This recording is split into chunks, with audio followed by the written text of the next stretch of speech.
Boris Johnson's Brexit plans were again thrown into chaos after the UK Parliament voted to take more time to scrutinise the deal the Prime Minister struck with the European Union this week.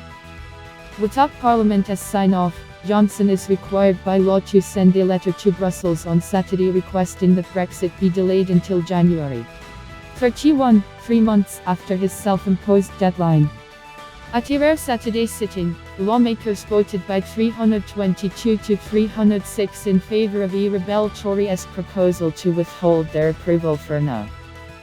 According to a person familiar with a conversation Johnson had with European Council President Donald Tusk, the UK will send a letter requesting a delay tonight.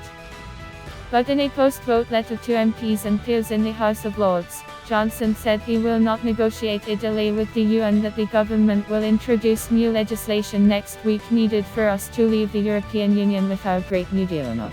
31. The person familiar with the conversation said Tusk will start consulting EU leaders on how to react, which may take a few days.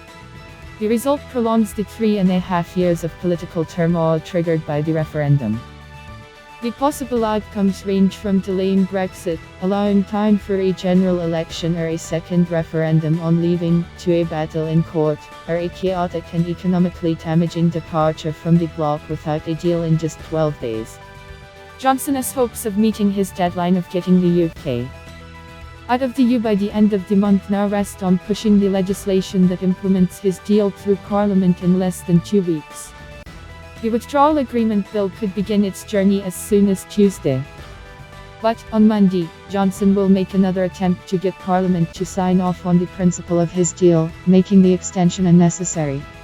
The scale of Johnson's defeat on Saturday, though, shows the problem he has created for himself by alienating his allies in the Democratic Unionist Party.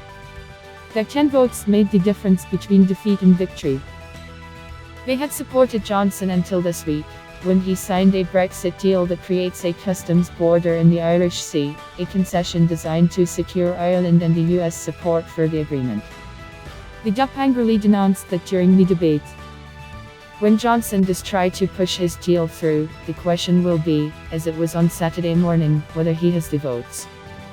The day saw Conservative MPs, both current and almost all those he expelled last month, saying they would vote with him, as well as a small number of Labour MPs. If he can hold that coalition together for 2 weeks, he might have a chance. Johnson could still try to circumvent the legislation forcing him to seek a delay, but he do so, he would be certain to face legal challenges that could end up in the UK Supreme Court. Assuming he concedes and sends the letter, an extension will require the unanimous agreement of EU leaders. The European Commission urged the British government to clarify its next steps. On Friday, French President Emmanuel Macron said one shall be granted. But Macron made similar noises before approving a Brexit delay in April.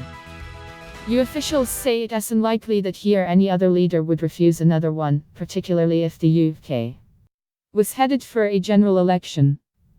On Saturday, the French presidency said in a statement, "Our message is clear, a deal has been negotiated.